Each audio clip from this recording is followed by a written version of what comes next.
They've changed how they do it. Hi, everybody. I'm Malika Albrecht, and I'm the founding editor of Redheaded Stepchild. And welcome to our Thursday book launch. Today, I am super excited. I've been looking forward to this. We are celebrating Felicia Mitchell, and she's a poet and writer who grew up in South Carolina and North Carolina, has made her home in the mountains of Virginia since 1987. For 33 years, she taught English, including linguistics and creative writing, at Emory and Henry College. Over the years, her poems about family, herself, myth, and the natural world have appeared in a wide range of publications, including the anthologies Mountains Piled Upon Mountains, Appalachian Nature Writer, which is West Virginia University Press, and the Southern Poetry Anthology. Her poetry collections include A Mother Speaks, A Daughter Listens, and that's what we'll be treated to tonight. And this is near and dear to my heart. Thank you for holding up the cover, Felicia, and we will put a link in there where you can get the book. Journeying Together, so beautiful, through dementia, and that was published by Wising Up Press. Actually, quite a few people, Felicia, have said how these poems really touch them. So I know anybody that's not able to make it, we will make sure that the video gets out so they can see it. The other book, Waltzing with Horses, is press 53. I'm going to put Felicia's website in the chat section, and I'm going to turn it over to you. And Felicia, if somebody wanted to get a copy of the book signed by you, is that a possibility? Yes, I guess send me a message through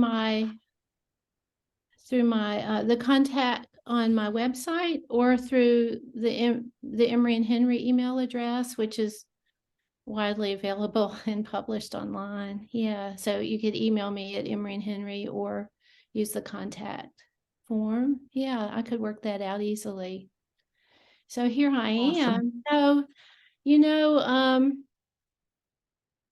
I thought I would just mention briefly that the book is set up with 6 sections. And my goal with the book was to include my mother's voice alongside mine is really equal to mine, although I wrote more of it.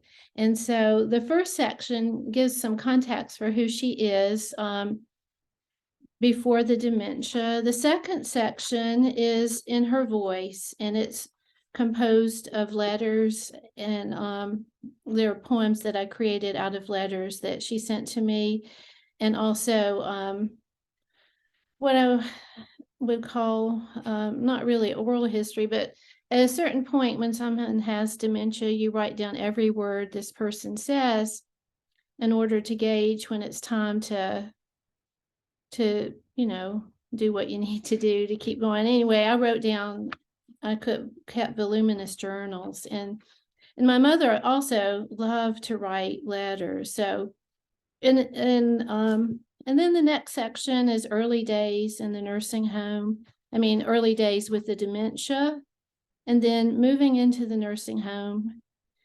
And then the section that was the hardest to write and yet the most cathartic is one in which I decided I would go inside her head and write out of her voice, because we were so intimately connected. I thought I could do that. And then the last section includes poems about how the relationship continued even after her death, because we make sense of things even after a person's death. So I'm not going to read the poems in order from the different sections, one to the end. I wanted to begin with a poem from the section where I took on my mother's voice, and then go from there. And this poem is called Bald Felicia. And I should say Bald Felicia. Mama called me Felicia. Daddy called me Felicia. And I love how people pronounce my name in different ways. It's sort of an imprint of who that person is. So Bald Felicia. My daughter is bald underneath her scarf. I can feel her bald head when I pat her head. I can see it or not see it when she turns her back to walk out that door without a ponytail flopping. She is trying to protect me as I lie here in this bed, but I remember chemo. I know exactly what it means. The two of us are the same, two pieces of the same puzzle, even if I chose to wear a wig. When she leans down and hugs me, her breast falling into the margins where I once had another, my one full breast fills in the gap where her other breast is gone. This is how we speak of cancer with our bodies instead of words. Nothing comes between us.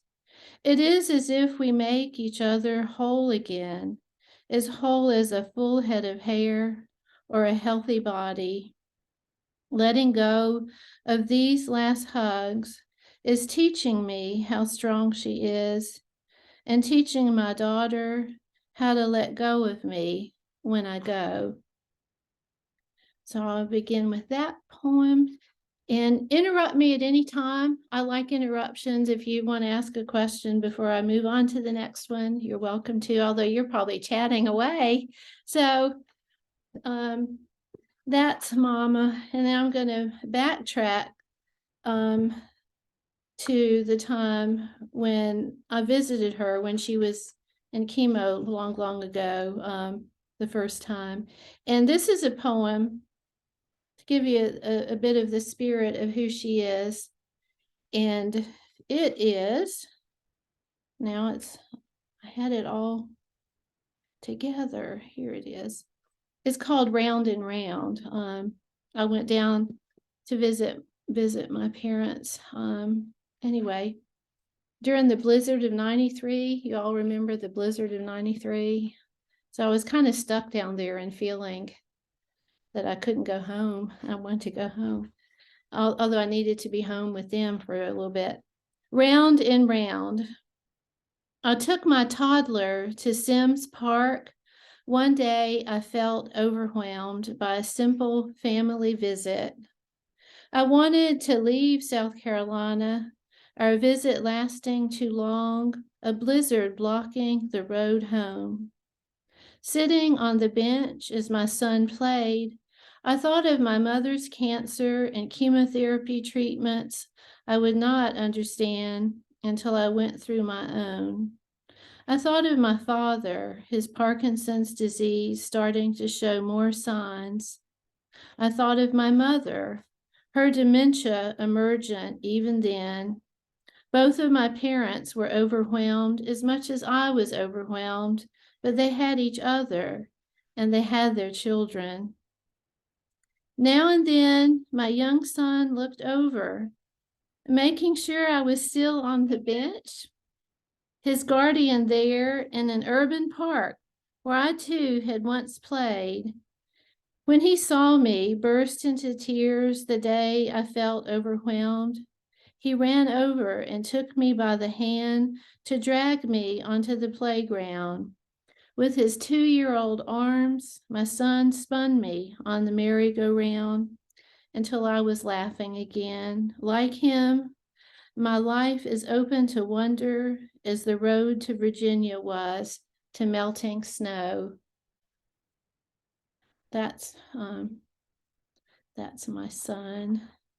So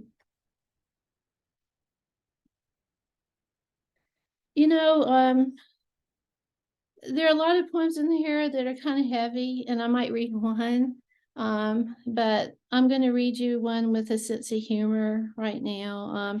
A lot of them just cherish who my mother was, which is the whole point. But anyway, so this is Frosted Apricot, and it's a true story. Well, they're all true stories. And Mama was right.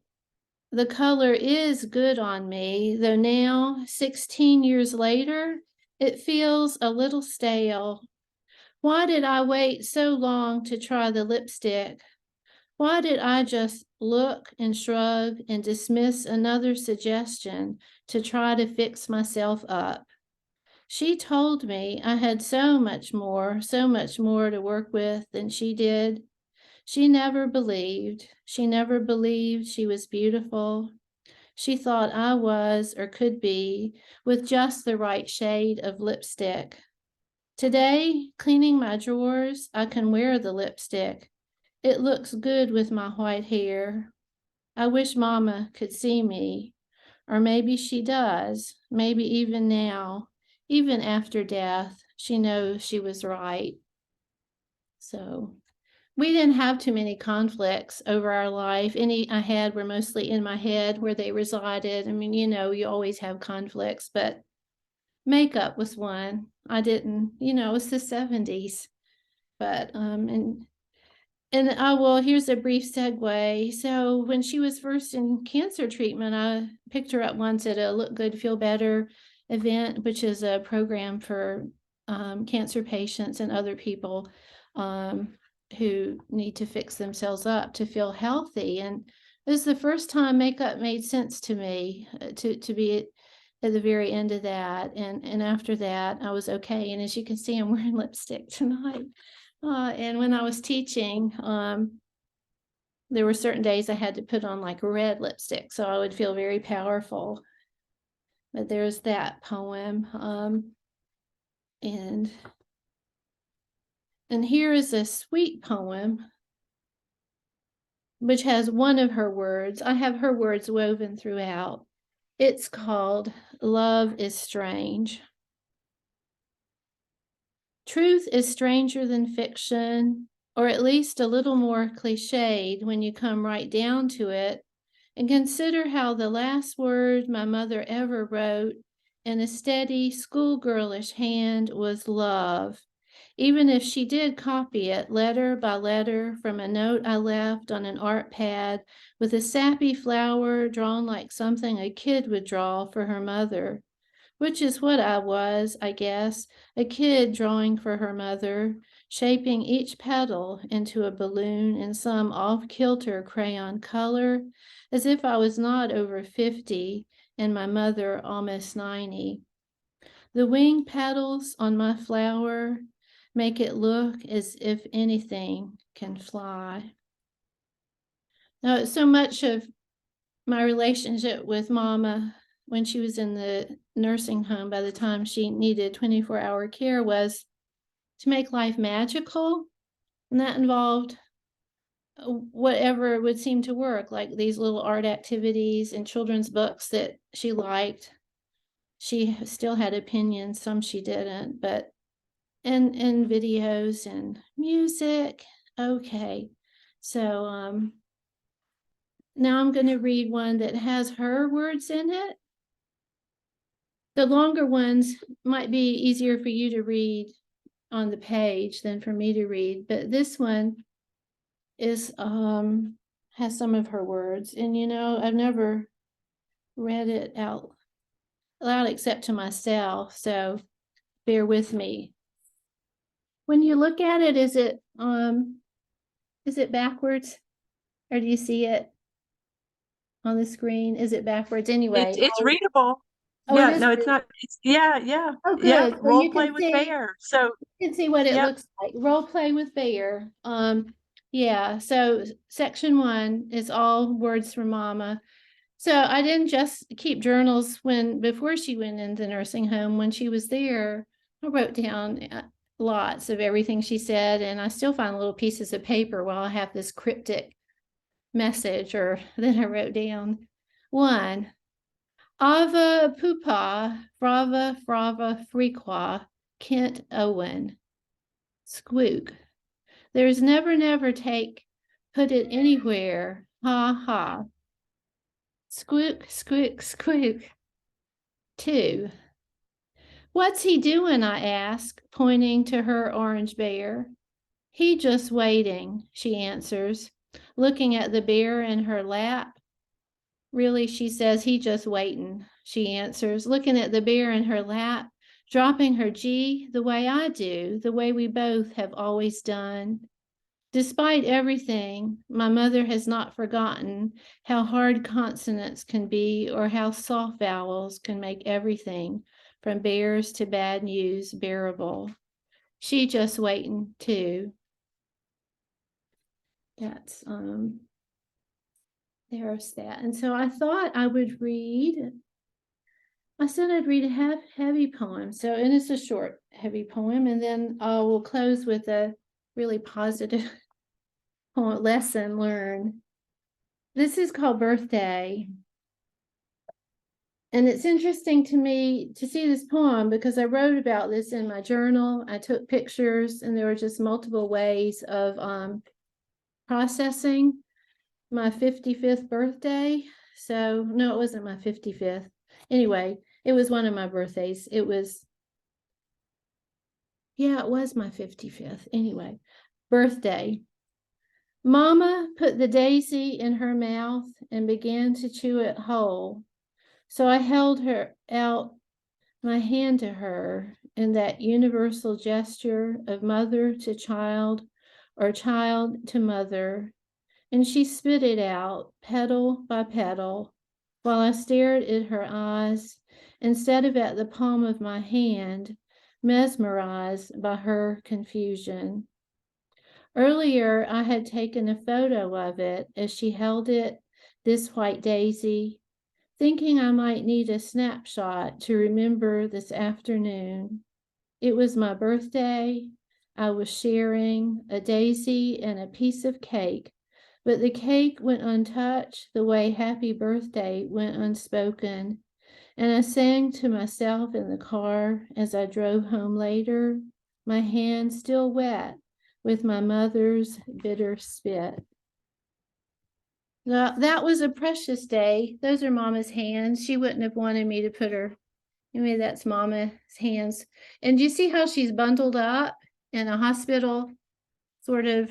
It was February and flu season at the nursing home, and I had a compromised immune system and couldn't be around sick people. Plus, they didn't really want people to come in. But so I went to her room, which was on the first floor. So I picked a nursing home that was all on one floor because she would it's what she liked. Anyway, I was hopping up and down to see if I could get up to the window and like wave at her, like a cartoon character just hopping up and down. And the hospice nurse walked by just as I was hopping up and down and looked at me. But she went inside and she bundled Mama up, and brought her out because she had just entered hospice the weekend before. And so it was hard for me not to see her and not to be with her, and especially on my birthday. So what a special gift for that. And it was a pretty day. So it's not as if she brought her out into the freezing cold weather. It was one of those moments of grace. And I had many of those. So I'm going to read one last poem before y'all read. And it is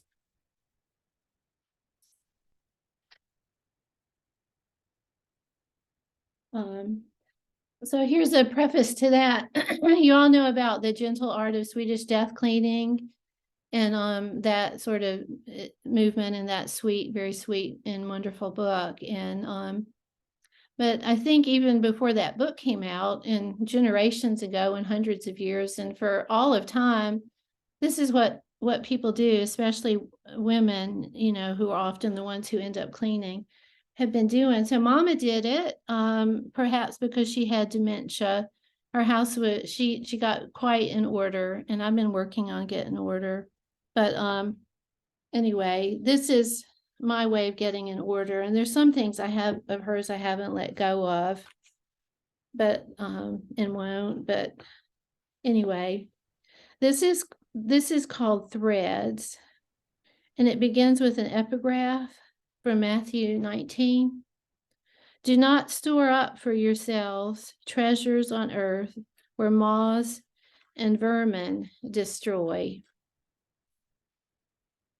Unraveling the last hymn my mother hymned, I finger the cotton thread as if I could follow it to her Instead of to the night she hemmed this coat, her stitches steady, but nothing like before.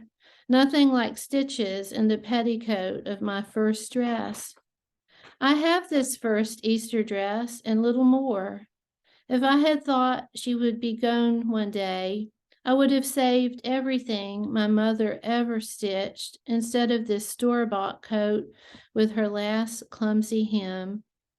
It was not a fair trade, a lifetime of dresses for this coat.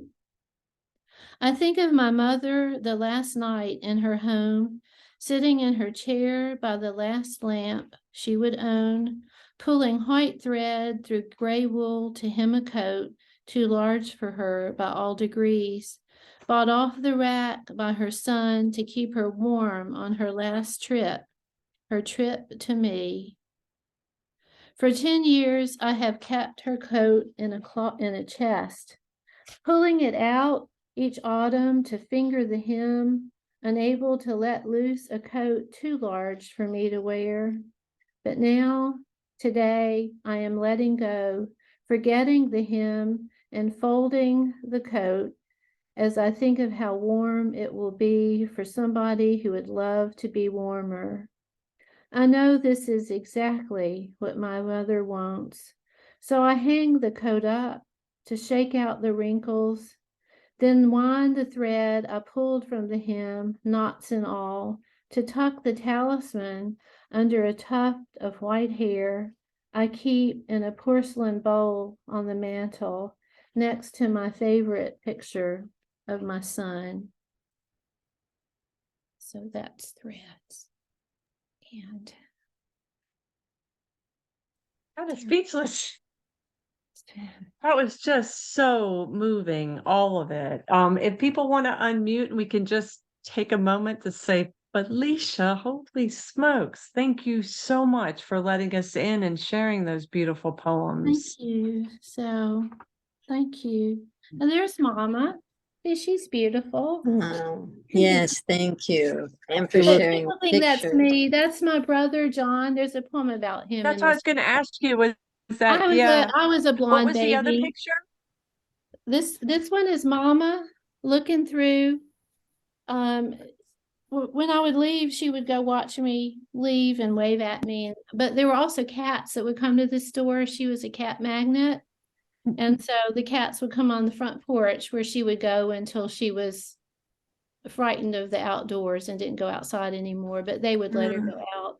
And cats would find her. And then anyway, that was one of her favorite spots, but she looks kind of pensive. She looks like herself there. And that's her Yeah. with her first baby. She loved her babies. She had 4. And then that's Mama and me. There we go. Mama and me. Oh, that's a lovely picture. Yeah. I know I have to say, I put her voice in here, with to show the language as it kind of evolved. I turn things into projects. Sometimes it makes it easier. I mean, I didn't say, Mama, you're my project, but it was fascinating to me to watch her aphasia grow. And some people say her language devolved, but I like to say it evolved. And she knew in her head what she was saying, and so we spoke. It was anyway. So writing the book was a way of just getting her language in there rather than, I didn't want to clean it up. So often people will clean up language by people with dementia. And one of the poems in here is called Memories of Charleston. And it's a story she told me before she sort of let loose with a lot of the past. Although sometimes I think she went back to being 4 years old in Charleston. She talked a lot about where she lived when she was just a very little girl. And so I have one of the poems is that story she told me. Not story, life memory, swimming. I kind of want to hear that. What? What? I would love to hear that poem. Yeah. Would you be willing to read it? The one in her land. Oh, I will read it. Yeah. In fact, it was first on my list, but then I thought people will they follow? It's called Audrey's Memory. And you can follow it. I will go slow. And her words are in here are in italics or caps or something. But this is all her, every bit of it, written the way she said it. No spelling correction or anything, because the way she said it was all correct. You know, I want to go to Charleston, and that cute boy. Before I sent into then, we have a beautiful house there. After Daddy and everything, it was a very good place. It didn't bother me. He was so visitable. He draw a beautiful build. We just wandling right by the water. Very beautiful water by the water. And Brownie, she said, well, just do it. And we all dived. I like Sunsing. We had everything, money, Charleston. I used to stare there. They had a good time. Two dead, had the same thing in it, right from the water. We had a beautiful house, but he died.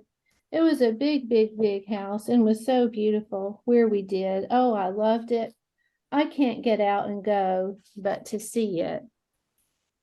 So my grandmother ran a boarding house in Charleston. So that big house, she was a housekeeper at there, and then later in life she was a housekeeper at the YMCA in Columbia. But Mama had a fun childhood, you know, with this big house, and she liked people in and out. And once a man gave her a nickel and she went to a movie. I mean, she had all these stories. I know too many of her stories, but you can get the gist of it. Brownie was her sister. And then later in the book, I have a poem when I talk about her fears of dying through my voice, channeling her, where she says, at least I can swim, you know. Yeah, so she wanted to remember that those times there. Yeah, but and then the Great Depression came, you know. So, but yeah, that's that poem. Yeah. It was lovely to hear her words, and Yeah. there was a childlike quality to it, but then, you know, also kind of the fantasy of made up words that actually made a lot of sense to me. Well, yeah, and yeah, you sort of think, well, they make sense. Like, I'm not sure about I'm not sure about the two dead had the same thing in it, but the two dead probably means her parents are both dead, Mhm. or it could mean her sisters. I bet she means her sisters. Now, y'all have made me real. There were three little girls living in that boarding house with their mother in Charleston, and she, yeah, so at that point, I guess she remembered she was the last one. Once I was cleaning her closet at the nursing home, and I narrate my whole life. I talk too much, even though I'm quiet sometimes. And I said, Mama, I'm cleaning your closet. And she looked at me and she said, didn't Money do it? And Money is what she called her mother, not Money, but Munny, who knows why. And well, we sort of know why, but and I thought, so she knows who I am as her daughter, but I'm also her sister. It was just fascinating to me. I mean, it could be depressing, I guess, but it wasn't for me. I just knew, you know, I would go with the flow, whatever it brought me, including this kitten. So sorry, it Oh wanted my to come out. gosh, when I heard something mean, I didn't It's think it so was cute. Kitten, I love Yeah, it. Oh, it likes my shoulder. The vet has told me, I think she was wondering why I let it, because one day it's going to weigh more than this. But look at make me, it. make me strong Oh, if I let it do this. Y'all have questions? that's In sweet. any questions? I love questions.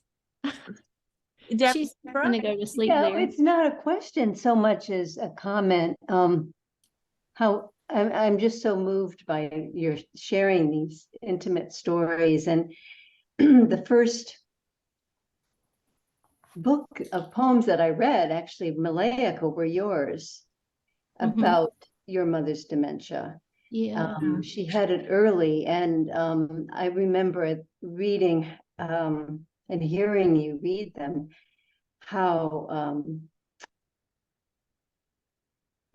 you both, and you share this together, not only a tenderness, but a kind of ability to see humor in the moment and be in the moment. And I remember, Malaika, the stories about your father, the enormous heart that he had, really left a deep impression on me. And then when my own mother had Alzheimer's, it was really helpful to have poetry and to have I think what you're talking about, Felicia, is when you're talking about stepping back a little bit, and there's a consciousness and awareness that of that tenderness and the fleetingness of the time, and the desire to not frame it, but hold it a little bit and hold it in your heart. And and the awareness of time passing so quickly. It's all very, very poignant. Yeah. Thank you. Yeah. Thank you, Deborah. And I have to say, like, I like how Felicia did this sections, and I wanted to kind of talk to you about that. Like, how did that structure come about, or did you find your poems were naturally? It took years and years and years, and Okay. so I want to say hi to Teresa, because I just saw that she joined us. She's somebody I know from Columbia, my hometown. But I worked on this book in different incarnations, and it started out like 100 pages of this, that, and the other. You know, would it become a play? Would it become nonfiction? Would it become, of course, in multi-genre? And I saw it as a kind of multi-genre book. And working with Wising Up, the first version they got had made a lot more of Mama and less of me, and they wanted a little bit more of the intersections of our stories, which made it a stronger book, I thought, than from me just to say, here are all these letters Mama wrote here, there, and all. But I think I just sort of went into the zone, and I thought, in the beginning, it didn't have the section where I thought, well, people need to know a sense of her personality. So in the first section, you get a sense of her quirky personality. Her, she was a regular human being, you know, just as we all are. And then the second section, I wanted you to hear her voice, and a lot of the letters early on are about working in the yard, going downtown, getting coupons to go and buy flowers or whatever. And so I wanted her voice. But then I thought, then I had early dementia, the nursing home, and then the last section, 2 sections came because I thought, I'm still processing things and learning things about her, you know, after her death. And one of the poems in the last section is learning about how her mother died. It was something she'd never spoken of. I didn't learn about it until years after my own mother died, and it helped solve the mystery of Mama, you know, that I'd carried with me for so long, wondering. I knew something sad had happened, and I knew her mother had died kind of young, but the mystery of that was solved. But then the last section I wrote was the one where, and how did I decide to do that? You know, I've written persona poems long ago, but this is, in a way, it's fantasy. You know, what would have been in her head if she could have taken what was in her head and brought it out. And I knew her so well that I could, with some of the poems, just sort of integrate her words and feelings. There's a poem called Regrets, because Mama talked a lot, you know, as she just especially toward the end, you know, you want all of your stories to come out. And her really only regret in life, I think, was that she said if she could live her life over, she would have been a farmer. So I wanted to put that in there. But that section was so cathartic, and I say that and not in a hyperbolic way, because it helped me. So I lost a brother when he was 21 of a pretty horrible cancer that he was not going to survive. And I guess through my life, I thought about the trauma, you know, the family, the ripple effect on the family. And I was with him, of course, you know, as we were at the end, but I'd never allowed myself to think what might be going on in his head. And so writing about Mama sort of freed me up to think about him, which freed me up to kind of process that in a positive way. If that makes, I mean, I don't mean like positive, but you know what I mean. I think we make sense of our life over time. Something that happens when we're 15 might not make sense until we're 63. And that's true with me. Is that true with y'all? I love how just time folds. Yes. And Yes. yeah, and the mystery of Mama, you know, it took years to solve that. So did that sort of answer your question, Malika? Yeah. Oh, it does. I loved hearing about your process, and I was just curious because to me, in particular, that last section of, you know, stepping into her imagined mind and being so close to her, being able to probably hit that mark. I just thought that was a very interesting thing to do, very creative. And I'm not surprised that it was challenging, but I'm also not surprised that there was an element of catharsis in it. I mean, that makes sense. And that made me think of, you know, I know, you know, most of us at some point will have someone that we love dearly who is diagnosed with dementia or Alzheimer's. And I think, yeah. Oh, and I love what Deborah just wrote. You were saying, Felicia, we continue to have a relationship with a parent, one who has passed. We do. Yeah, We that's beautiful. we do, and we do. Because we make sense of them. And I think sometimes I'll say to people, I feel as if I'm looking out of my eyes the way she would look out of her eyes sometimes. Not as if I'm possessed by her, but just there's something I look at and I think, and that probably is what I channeled when I wrote that section in her voice, because it's all true, but it's not the words she gave. It's the words I gave. So there's some creative license there. I did want to ask about cover. Those are her hands, but did you create that, or how did that come This is my photo.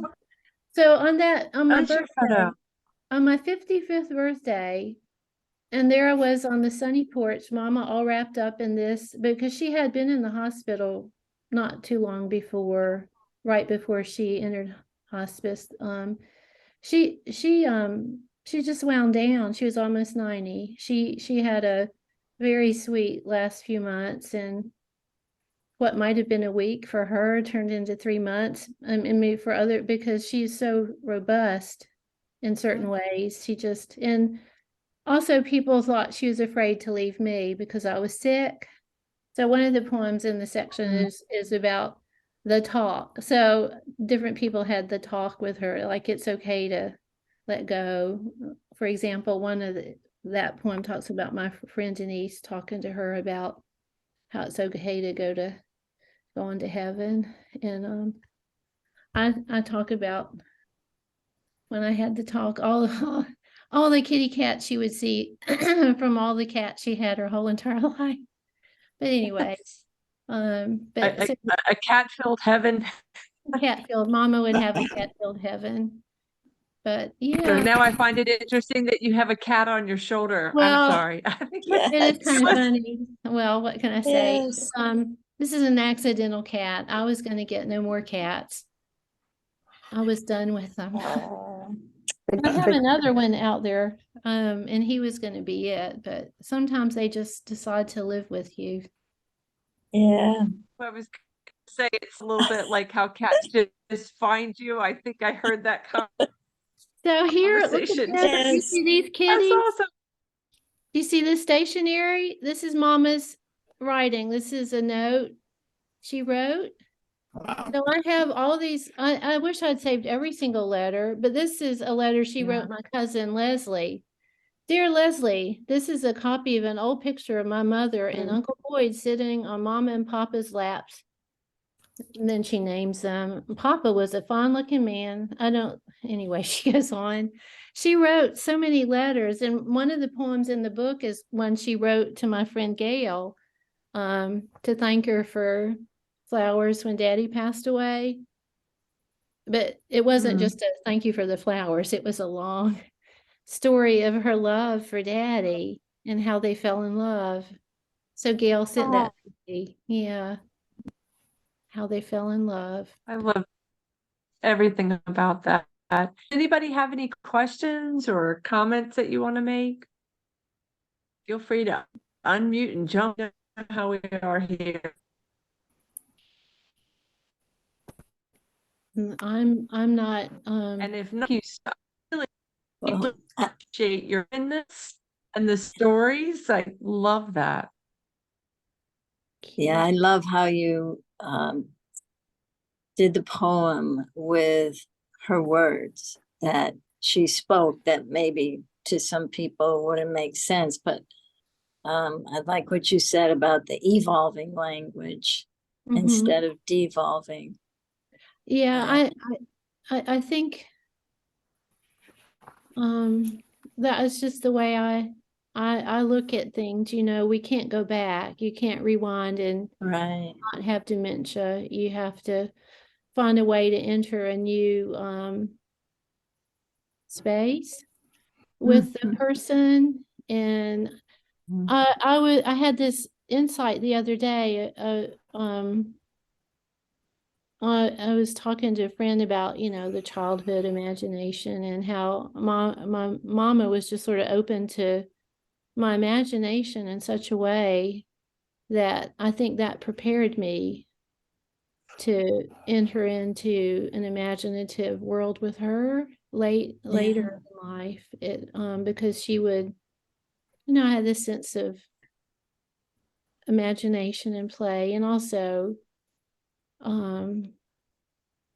you want people to be happy, you know, and because Mama had a big extended family, and plus, so when she moved into the nursing home, I knew she was happy because, and this is in one of the poems, I showed up right after she was in there, and she was pushing another lady who was in a wheelchair.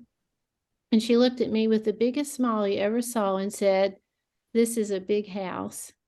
And it was like everybody was her friend, her family. And so I was lucky that way. You know, I know dementia doesn't give us, it's different for everybody. It's very different for everybody. But I was lucky that she lucky. Well, there's a poem in there that talks about how it could have gone in another way, you know. Everything always could go another way, which could be a harsher way, and somehow it didn't for her. So we were fortunate. And so I just wanted to say, Felicia, I'm Pua Ali'i. That's my first name. So I'm a friend of, because Malika and I have known each other since we were like in our 20s.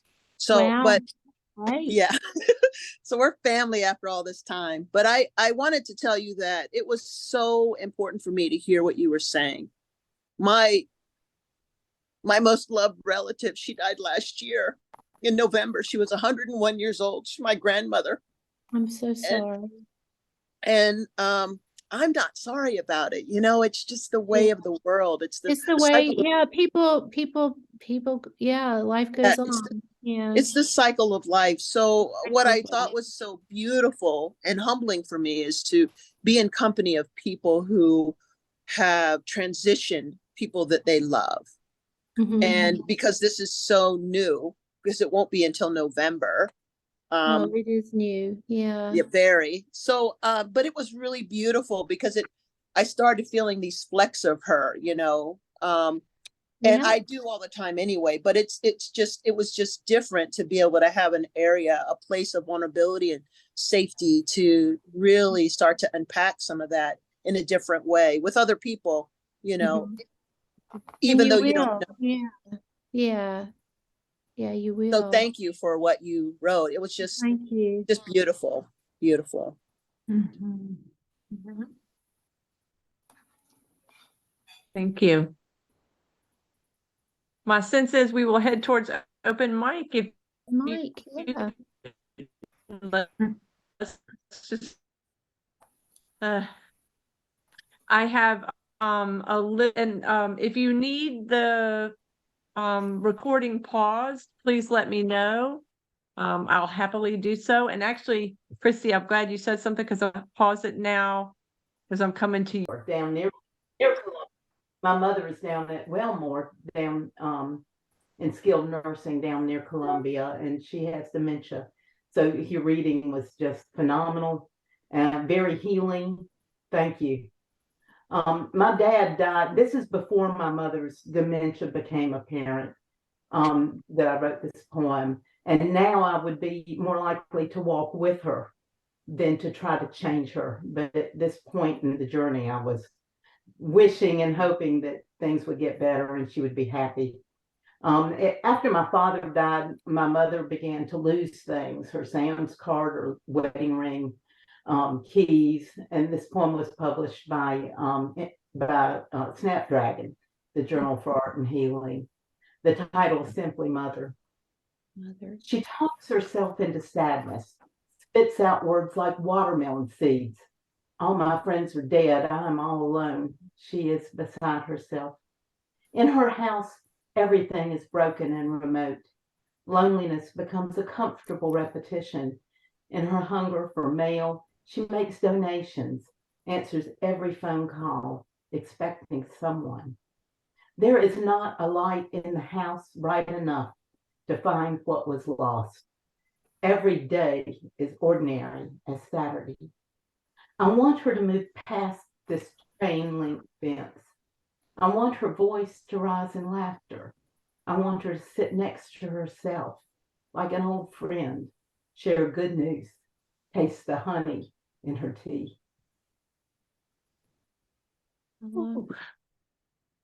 I've always said yeah, sit next to herself. I love that. Yeah, it's a hard comfortable. I love the fact that you have been able to be with your mother, to make this journey with her, as her friend, as well as her daughter. I just think your poetry is amazing. Well, thanks.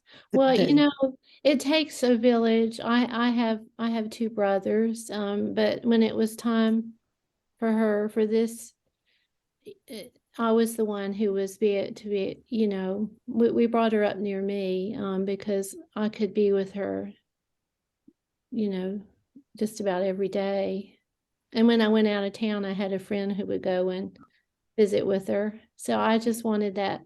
I don't know. I only had one child. I might have had 17, but I had a lot of love. I still have a lot of love left in me. So I was, relationships are complicated. Not everybody lives long enough for you to resolve the conflicts and the issues and stuff. And I was fortunate that Mama did live long enough for us to know each other. And yeah. And I love the honesty in your poem, Donna, about one of the harder phases of grieving. Mhm. I mean, the acceptance and the love happens, but then all the other things happen too, don't they? And often we don't speak about them. That poem does it, and it's tight and simple, and yet there it is. Thank you for that. Thank you. It's a perfect poem. Yep. I have always said our open mics are fire, but tonight y'all bringing the fire. Really, another step. Cal, I'm headed your way. All right.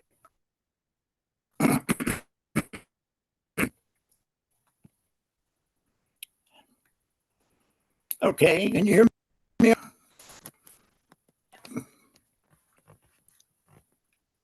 You good? Can you hear me okay? Yes, uh-huh. Yes, we can indeed. Okay, can you hear everybody? Oh, good. This is called Rite of Spring. On my back in sphagnum moss, its soft greenness lifts me up. Thick swamp carpet like a cloud under me. Its spongy wetness seeping into my clothes, carrying me gently into the deep sky. Light blue like a faded glassy sea. I dig my fingers into the moss softly, not breaking the tiny stems and leaves through the yellow underpart and down to the cool mud. A fern yawned and unfolded above my head. I kneel, sinking deeper in the bog, grab handfuls of the green stuff, and wring its pure water into my red eyes. Wow. Ah, thank you, Cal. Yeah, a fern You're yawned and welcome. unfolded. Very pretty. Hua Ali, I am coming to you. Okay, great. So this is my poem actually about my grandparents. And I titled it, She's Talked. She's talked to me my whole life, even now. Her rich laughter paints my summer visits, sometimes with my family, later years on my own, drawn by her care of me. My mother's mother. He changed my radiator with me. He'd play his electric guitar for hours, recording his sweet voice. I'd read his Louis L'Amour cowboy books, smelling leather saddles in their adventures, and his Aramis cologne.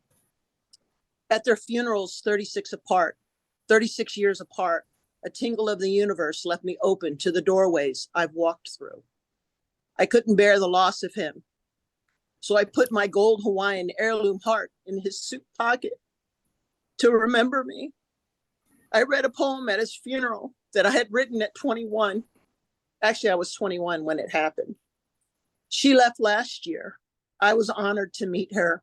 Requests of me long before I was honored to meet her. Requests of me long before I arrived. I brought the Bible she and my grandfather had given me when I joined the Navy. She had forgotten. I hadn't. It was one of many treasures of both of them. I played Old Rugged Cross. How great thou art, how precious you are, over and over. We used to eat ribeye steaks, baked potatoes, and the infamous Brahms banana split. We ate it all. The only thing left was our sweet ice cream breath and the thrumming tire sounds heading to the lake. Sometimes we'd giggle. I suppose that's what love does, allows you to consume deep, deep oceans of lovely tenderness. They are the parents I needed to help me change the direction of my life. I know they love and guide me now. Those Texas summers that turned into living with them full time. They guided me with gentleness. I'd call my grandmother to ask if she needed bread on my way home. I loved cutting the grass on the riding lawnmower. The smell of death is green or yellow or orange or red. When I prayed with her, played her song list, read the Bible, I knew I had followed what she'd wanted. In my home sits frames photographs of them both. It was 36 years before I added hers because it had sat next to her bed. Yet Do you want barbecue? Just you me. and he are the reason I know love. Our cantaloupe midnight pizzas I brought home from work, waking up to the smell of coffee, bacon, and eggs. The movement of you and him, Good morning started a reconciled life, a recipe for all things eaten.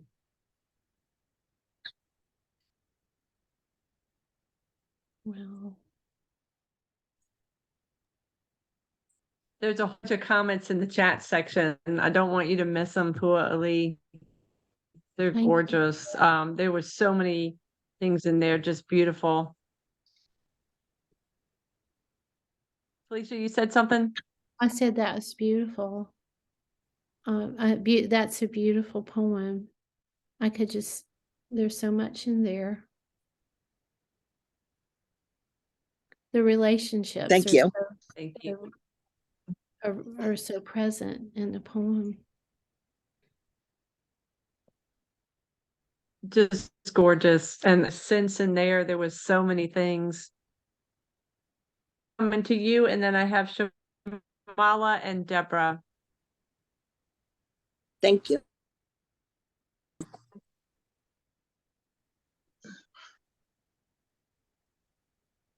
Hey, Catherine. Oh, am I? Yes. Am I Yeah. reading? Okay, I'm sorry. Okay. This is a poem I wrote in 2010. I've been going through some older poems to see if maybe I'll revise some and do a chapbook. This is called Sanctuary. Orchids and lily ponds, bats, bees, and butterflies, nectar for hummingbirds, tree frogs chirping, warm evening breezes. I miss you tonight, close to my heart. Passionate endeavor, the sanctuary, colors of flowers, meant to be a love garden, lost in a battle of wills, now a mere memory. Oh, wow. Thank you. The You're meant to be a love garden just hit me. I love that, Catherine. Thank you. Shamala, I'm coming to you.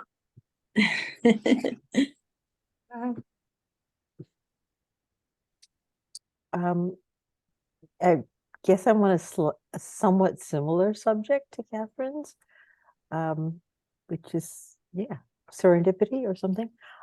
This is called Never Mind. It's a bit long, I apologize, but in the end, she ran away from America. 6 airports, almost as many time zones. In Hawaii, there was bird of paradise and the dim shadows of the mountains against a greater darkness. Almost like home, except that the mountains of home were gentler. Or perhaps she was lying to herself. Lost leg from Singapore to Kuala Lumpur. A night train running near the sea salt in the air. Village dirty water smells from puddles and old rain barrels. Chickens, motorcycles, fire smoke and latrines. The sounds of barking dogs, sleepy goats and cows. Allahu Akbar coming from the dark. God is one, God is great, as houses and coconut trees waved from side to side and passed.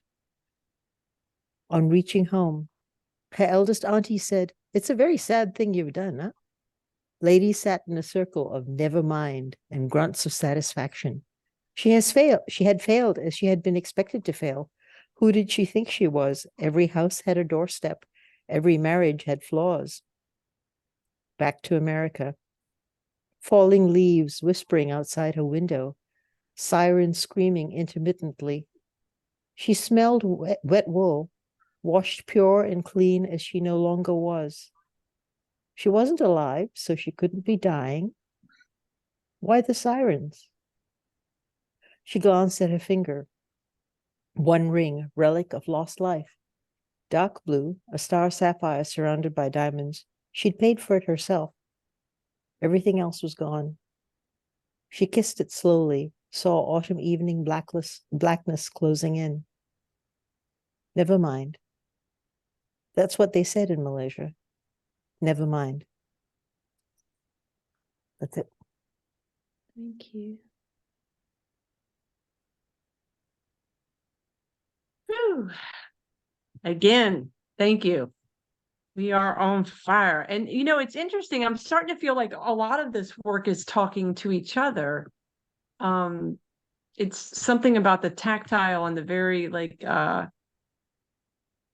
yeah, the poetry and the way she read it is very